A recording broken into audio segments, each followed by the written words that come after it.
In this video, you're going to learn some really important information for helping you to grow your business, or if at this stage of being or wanting to exit the day-to-day operations and build a more passively owned business, this video will make a massive difference to you. Now, typically we are being told lies by marketers all the time. It's one of the problems that I have with the internet these days. First of all, we've got instant experts. Secondly, we have people that are building up claims, and once one's building up a claim, the next one must build up a claim, and it just goes on and on and on. I don't know about you, but a lot of that stuff makes me feel sick these days. And what they're using constantly is the desire for us to all have a guaranteed outcome. And of course we want a guaranteed outcome. As business owners, we are taking a risk, and we want as much certainty as possible to alleviate that risk. Now, we are constantly sold that there is a formula for success. And what I hope to do in this first portion of the video is show you that the formulas that we're often sold don't lead to success. And we do need to find out what does lead to success. I think it's super important. We'll get into that in a moment. So obviously, if you've got a great team, that's a wonderful thing to have. In fact, we teach our clients how to bring on team members that are high in the value of conscientiousness. When people are high in the value of conscientiousness, they feel guilty, they feel ashamed, they give themselves a hard time when they make mistakes, when their output falls below their own internal high standards. So that means that they beat themselves up and self-correct, like you do as a business owner. And that also means that you're working with a team that are really good to work with because they have the same value structures as you. So it's really important to know that technical and practical information. It's also good to have the best product or service possible. It's fantastic to be a great marketer, have great sales skills. And I've done lots of courses and trainings over the years to learn to become a better salesperson. And by the way, I can boil that down into something pretty simple. Sales is an act of love, right? Just care for people and help them get what they want. I mean, it's pretty basic, isn't it? And if you can't do that, send them to someone that can. So there are a bunch of skills that we need to learn and things that we need to know that really help us as business owners. As an example, having great bookkeeping systems, a good accountant, large amounts of capital. These are usually sold as requirements for success. And as I said, the marketers really, you can do a course to be a salesperson, and at the end of the sales page, they're saying, once you've done this, you're going to have billions of dollars and you'll be, sailing off into the sunset, having this wonderful life. And, well, that's what they do, but it's not the case. And you'll see why in a second. We're also sold as a requirement for failure that a mediocre product or service is going to stop us being successful. Operating in a suffering marketplace is going to hurt us. A bad location will ensure failure. Poor sales skills will ensure failure. Bad marketing is going to ensure failure. No finances or having a bad accountant is going to destroy your possibility for failure. So we're taught this all the time. And we're often taught this because it really is better to have these things here that are sold as requirements for success, but it's not true. The other reason that the marketers use it is we want formulas. We want to believe in formulas, that we just get this thing, we get this knowledge, and it's going to change things for us. And you'll often see that people do courses, they get the intellectual knowledge, but it doesn't make any difference. There's a reason for that, and we'll get into it in a second. So let's have a look at this. You'll know someone that's got a product or a service that is not as good as yours, that's doing really, really well. Of course. You know that. You've seen it. You know people that are, in a downturning marketplace and in a suffering marketplace that are still doing extremely well. And you'll know people that have it all together that aren't. And this is one of the things that I've seen over my years. I've seen business owners with everything going for them on that list fail miserably. And I've seen business owners succeed enormously in impossible conditions like those on the list. Now, I probably need to qualify something for a second. I've been working with business owners for 35 years, and I've helped hundreds of them get way more time and way more profit. And we do that by taking them through 3 stages from working in their business to working on their business to actually starting to pull back from their business and just running it through a leadership team. I've helped over 65 business owners build businesses that run completely independently of them, meaning that they run it from a dashboard and they just work with their key leaders. And they've gone on to build out businesses that run multiple businesses that run in that way. So they're super duper entrepreneurs that have quite a few businesses in their portfolio. Of course, you can't do that if you're stuck in that technician level working in your business. So I've worked closely with thousands of business owners, seeing how they think, understanding what they believe, seeing all the different skill sets. So a lot of my information and insight comes from that experience. By the way, it's deeply fulfilling work for me, doing that stuff with business owners. So if these things don't guarantee success, meaning you can get all the knowledge, you can have large amounts of capital in place, you've got the best accountants, you're a great marketer, you're really good at selling, you know, typically you've got everything in order, all the knowledge there, perfect. But we still see business owners failing, and we see business owners doing really well when all those things aren't in place and they mightn't be the best. What's really going on? What is a formula, or what does guarantee success? Well, first of all, I don't think anything guarantees an outcome. I don't think I think there is an element of lottery to life in some ways, but I think that what we're able to do is greatly, greatly improve our chances of getting the results that we want. And we do that by understanding something else, and it's about our personal state of consciousness. So even as I communicate this now, I'm thinking about my clients that have done extremely well, and what's the difference to them about them to those that I say have gotten mediocre results. And it does come down to their personal state of consciousness. They may have been fortunate to have been born with a state of consciousness that enables them to build these very successful businesses, to take all the intellectual knowledge and use our blueprints that we provide them to build themselves out of the business. But it's something about them and how they are. I love this quote. That's why there are no business successes or failure. There are people successes and people failures. And men are anxious to improve their circumstances, but are unwilling to improve themselves. They therefore remain bound.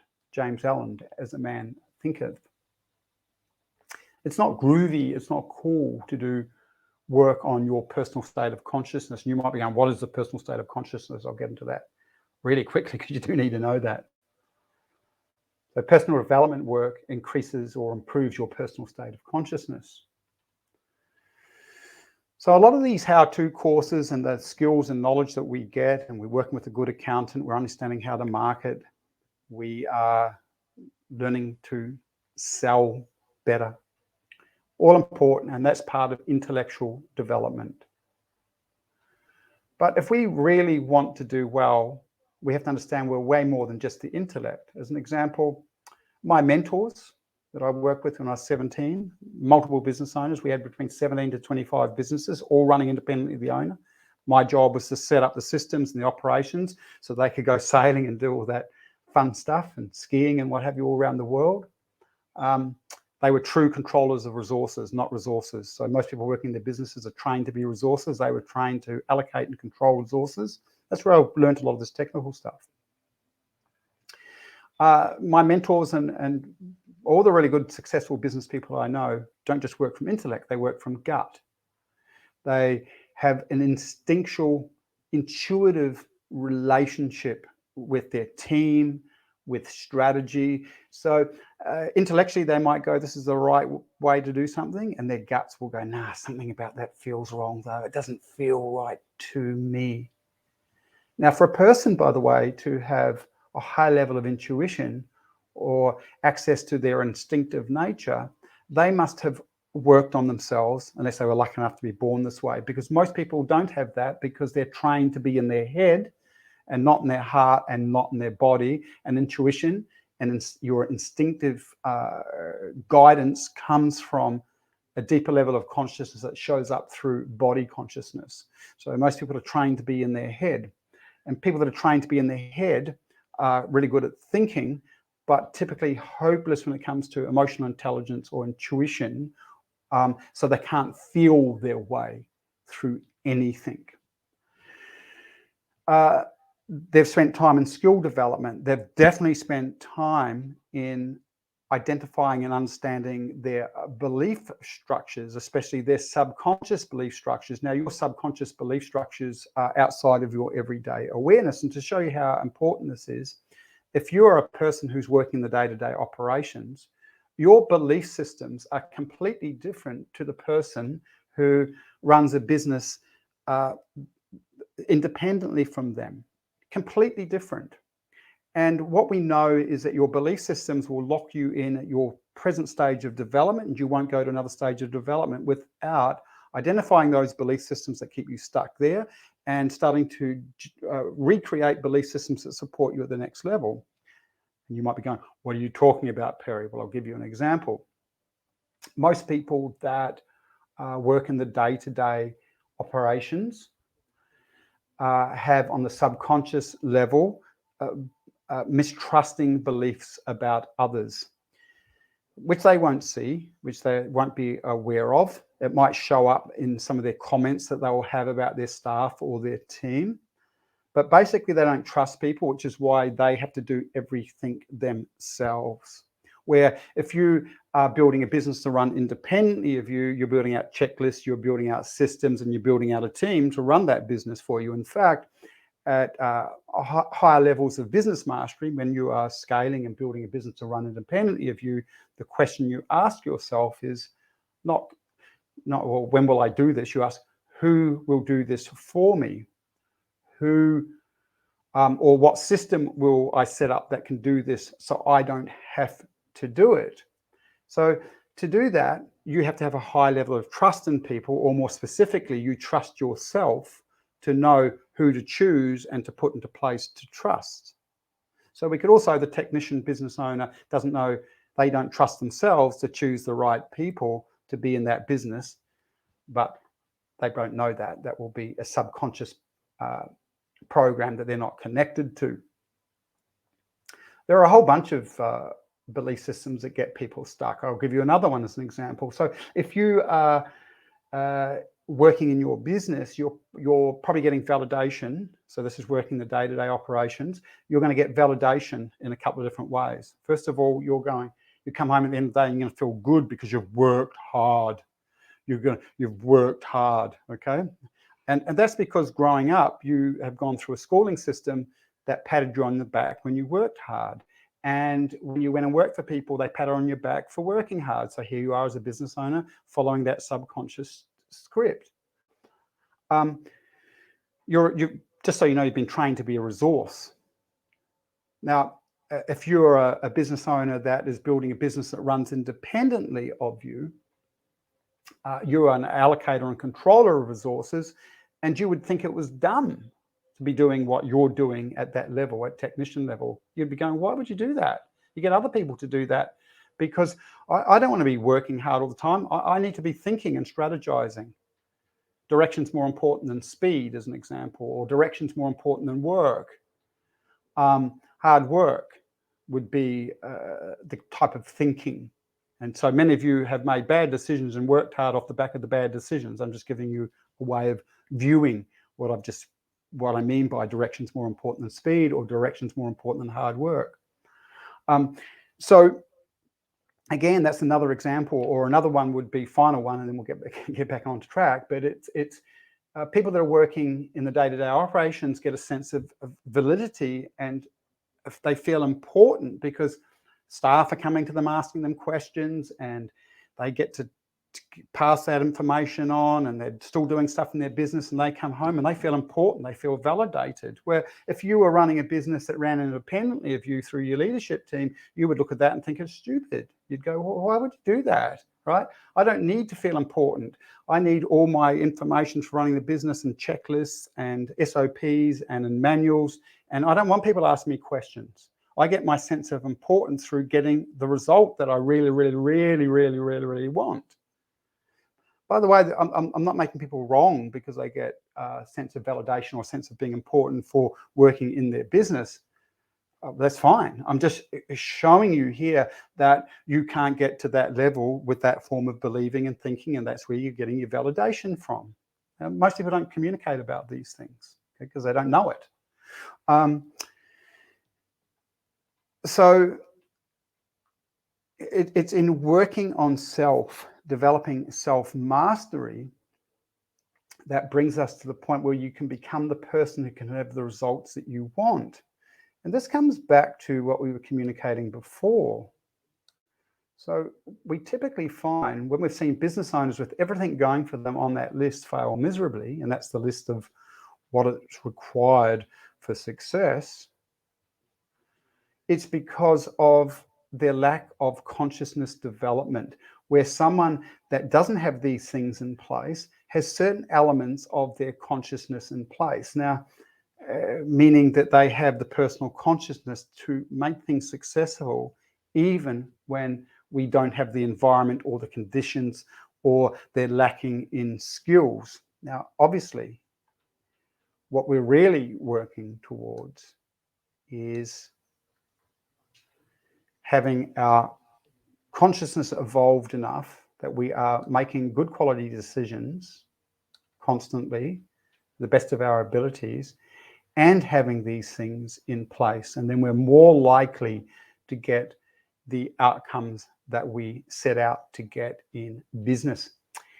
Anyway, I hope that helps you. If you want a copy of this flowchart, you'll see a link below, and you can give me a thumbs up if you get a lot from this video. It means that YouTube knows that it's helpful, and I'll make more of these. And if you've got any questions, leave them below, and I will answer below in the comment section, or I will answer in a video. Anyway, enjoy. Thank you.